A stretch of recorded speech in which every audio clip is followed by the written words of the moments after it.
Breaking news 10 तारीख को 3 लोग कालू सनी और अनिल रांदेर पुलिस स्टेशन इलाके में एक रिक्शा में जा रहे थे। जब सड़क के बीच में खड़े राजूभाई भगाभाई सोलंकी ने उनसे रिक्शा साइड करने को कहा तो तीनों आरोपियों ने राजूभाई पर लकड़ी के डंडों से हमला कर दिया। राजूभाई को इलाज के लिए अस्पताल ले जाया गया, जहां 21 तारीख को उनकी मौत हो गई। अब रांदेर पुलिस ने कानूनी कार्रवाई की है। तीनों आरोपियों को गिरफ्तार कर लिया गया है और हिरासत में रखा गया है। रिपोर्टर शकील शाह देखते रहिए आई देल पब्लिक न्यूज।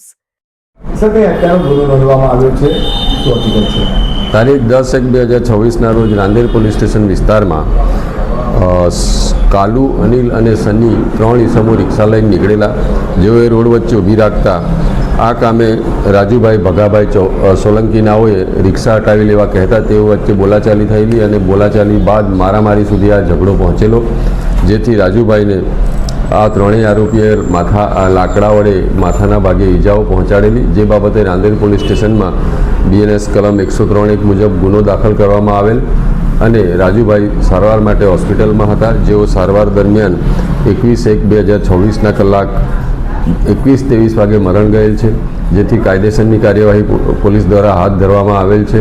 આ બાબતે આજરોજ ઇન્ક્વેસ્ટ પંચનામું પણ ભરવામાં આવેલ છે અને આ ત્રણેય આરોપીઓની અગાઉ ધરપકડ કરી હાલ તેઓ જ્યુડિશિયલ કસ્ટડીમાં છે। સર, આરોપીઓનો કઈ ગુનાહિત ઇતિહાસ? આરોપીઓનો બીજો કોઈ ગુનાહિત ઇતિહાસ નથી, તેઓ ભંગારના માલ સામાનની હેરફેરનું કામકાજ કરે છે।